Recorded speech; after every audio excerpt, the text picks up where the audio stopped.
ZTE-NBN testimony that I gave. Can you now please demonstrate how the first gentleman uttered those words to you? Did he point an accusing finger to you? Yes, he did. Can you please demonstrate to the Senate, to the panel, how he pointed an accusing finger at you? If it doesn't offend my seatmate here, use him as a model.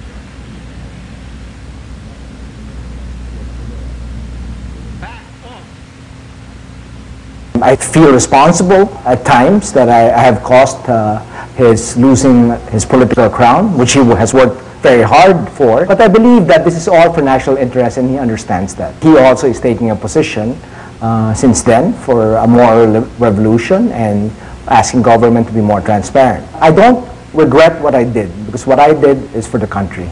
I believe the fact of the matter is I saved the country 16 billion pesos of the supply contract, and which I had to pay for, my son has to pay for, and even my grandson, who's not even born yet, has to pay for. The Justice Department that afternoon said that there was no overpricing in the ZTE contract. You know, even before the Blue Ribbon has come out with its report. My goal in filing this impeachment complaint is to be able to make Gloria Macapagal Arroyo accountable for the allegations that are part of this impeachment complaint. Some of the impeachment complaint allegations are old. We filed an impeachment complaint worth 97 pages, and the annexes were about another 100 pages. So I think we'll be able to hold in form and in substance in the Justice Committee, and I hope that Speaker Nograles and Chairman Defensor of the Justice Committee allows this process to continue. It's been almost 2 weeks since Joey De Venecia filed an impeachment complaint against President Arroyo. And for almost 2 weeks, Joey's father, former House Speaker Jose De Venecia, has avoided committing himself to supporting the impeachment complaint. The elder De Venecia has already paid a high price for standing by his son during the ZTE national broadband scandal.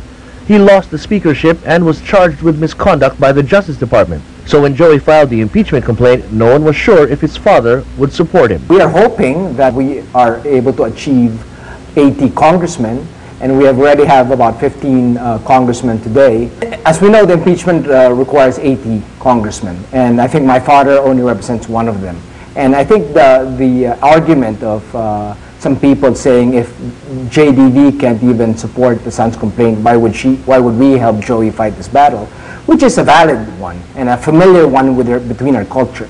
Well, I know for a fact that 2 days ago, 12 of the opposition are now supporting the impeachment complaint, and there is some time from now till Congress comes back on November 10 to be able to start our lobby and start talking to congressmen. And maybe even my father as well may come around and change his mind.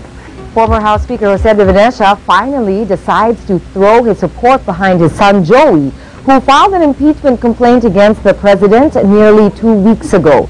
The elder De Venecia says he is willing to testify as a witness if the complaint reaches trial. JDV admits at first he wanted to avoid any more trouble. When the complaint to impeach President Arroyo was filed early last week, my initial impulse was not to endorse it. But he says he just couldn't turn his back on his son or his conscience. As a matter of personal conscience, therefore, of public duty to our people, and in consideration of the highest national interest, I am endorsing this impeachment complaint without reservation. I want the president to be impeached so she can face a trial in the Senate. That's my goal, for her to be impeached, and if she is able to succeed in the Senate, then that's fine. I believe the president should be removed from office. We have to follow the constitution of this country, and this is why impeachment is very important. Ang aking pinaglalaban, maraman lang ng tao ano yung nasa loob ng impeachment complaint at saka yung mga ebidensya para malaman ang katotohanan.